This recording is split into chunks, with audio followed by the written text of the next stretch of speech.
Hi guys, मैं मीनाक्षी कपूर एक बार फिर से हाजिर हुई हूँ आप सभी के समक्ष इस आशा में कि आप सभी सुखी होंगे और संपन्न होंगे।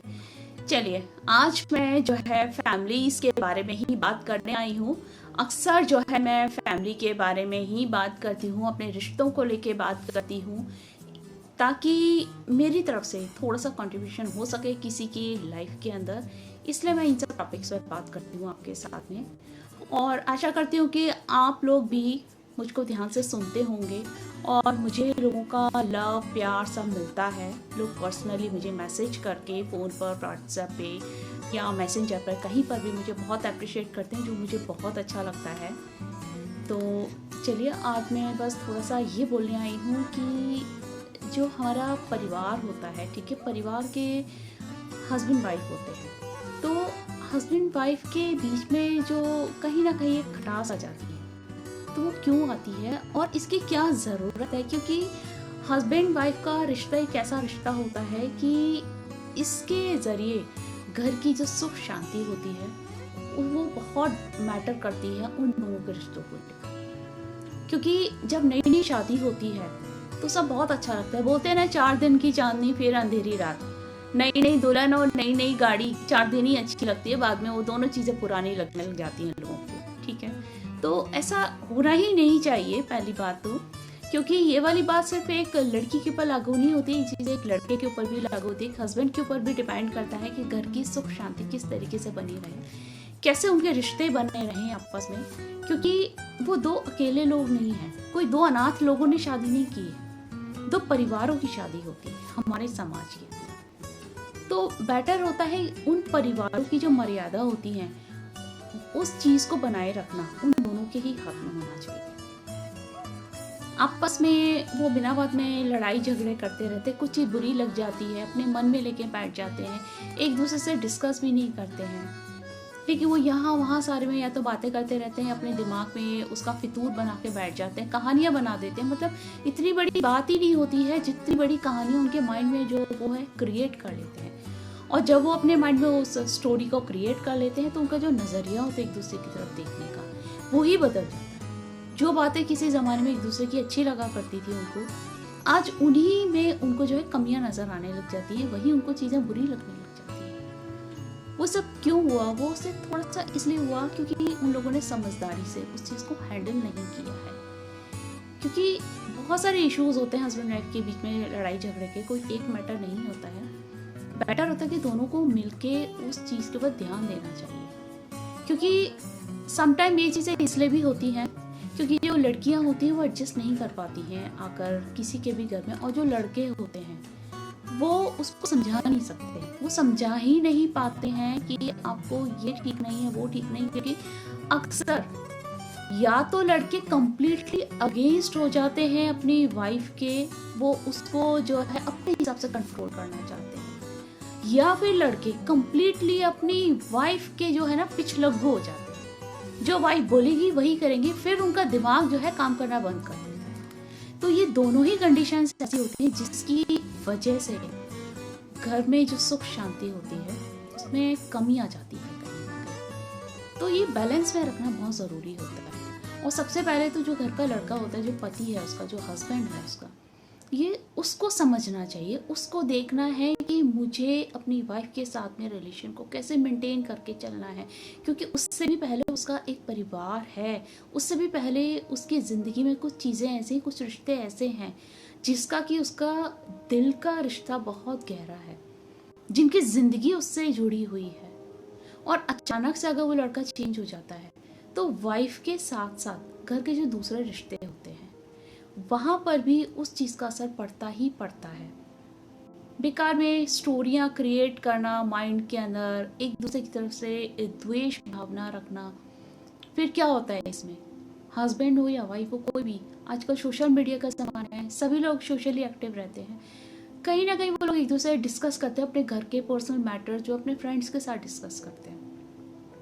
और उस वजह से सम टाइम, हर बार नहीं, हर किसी के घर में ऐसा नहीं होता है, लेकिन सम टाइम ऐसा होता है कि कोई थर्ड पर्सन उनकी लाइफ में एंट्री मार जाता है, फिर और बड़े हंगामे हो जाते हैं। फिर लड़की हो या लड़का हो, वो लोग फिर अपने ही परिवारों को फिर वो अपना दुश्मन मानने लग जाते हैं, क्योंकि फिर उनको ये लगता है कि वो इंसान हमें रेस्पेक्ट कर रहा है, वो हमको प्यार करता है, मेरे को तो उसके साथ ही जीवन जी रहा है। कोई भी हो दोनों में से, मैं दोनों के ऊपर ही बात कर रही हूँ। मतलब एक छोटी सी बात कि सिर्फ आपको अंडरस्टैंड करना था, दोनों को समझ के चलना था एक दूसरे के साथ में, इतना बड़ा रायता फैला दिया कि बात डिवोर्स तक आ गई।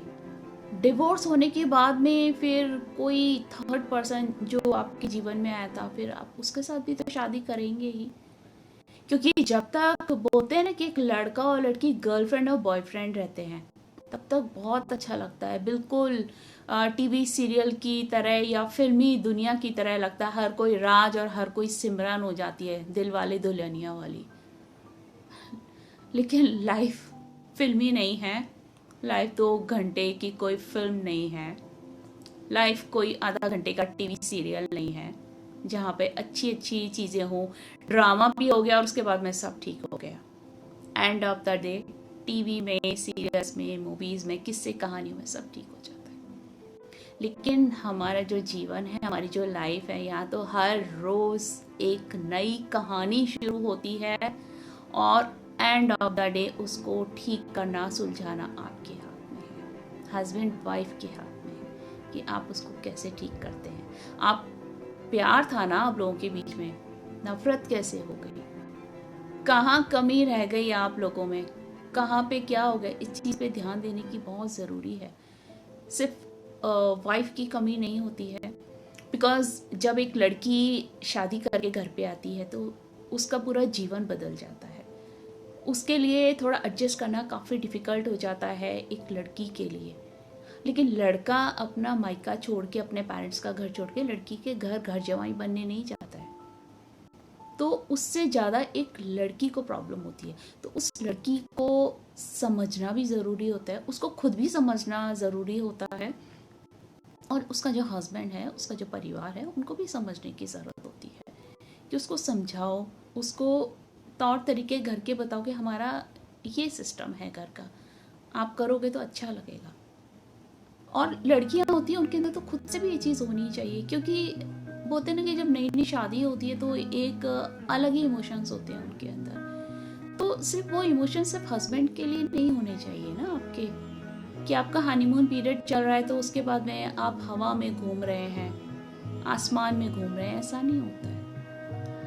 आपका लाइफ चेंज हुई तो आप किसी के घर की बहू बने हैं, तो आपको आपकी सास को भी देखना है, कोई भी है घर में रिश्तेदार, उनको भी देखना है। तो ये सारी चीज़ें मैटर करती हैं एक खुशहाल परिवार के लिए।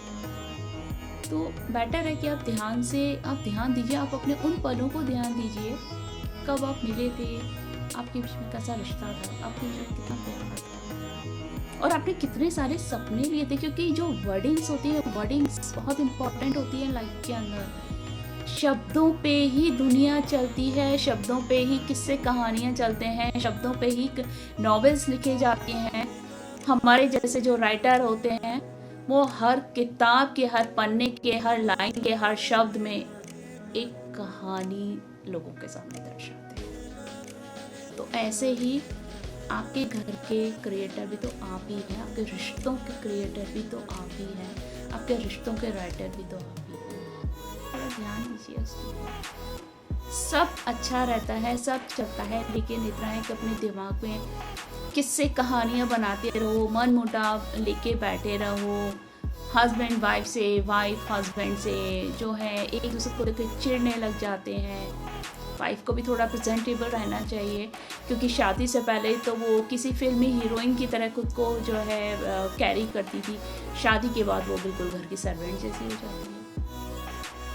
ना ढंग के कपड़े, ना मेकअप, ना खुद को प्रेजेंटेबल रहना है, और ना ही आपके शब्दों में वो चीज़ रहती है, ना वो बात रहती है, आपके भाषा के अंदर वो बदलाव आ जाता है। हर चीज़, दिल, दिमाग और हमारे शब्द, इससे हमारा जीवन होता है। इस पर थोड़ा ध्यान दीजिए। आप कटु शब्दों का इस्तेमाल करेंगे तो बट ऑब्वियस ना, घर में और लोग भी हैं, और लोग भी फिर आपको रिप्लाई वैसा ही देंगे, टिट फॉर टैट होता है। गिव एंड टेक होता है, लाइफ गिव एंड टेक होती है always, relationship always give and take होते हैं। मेरा बोलना इतना है कि जहाँ तक हो सके अपने रिश्तों को उसी तरीके से संजो के रखिए, जहाँ तक हो सके आपका रिश्ता किसी से ना टूटे, ना परिवार से, ना अपने आपका जो जीवन साथी है उसके साथ में। जीवन साथी की डेफिनेशन को समझना, कहने के लिए बहुत छोटा सा शब्द है जीवन साथी, लेकिन इसके मायने बहुत गहरे हैं। चलो इस मैटर में आपसे कभी और बात करने आऊँगी, और मैंने अपने पहले वीडियो में भी जीवन साथी की डेफिनेशन आपको बताई थी, असल में जीवन साथी का मतलब क्या होता है। तो thank you for watching me, God bless you all, love you all, take care.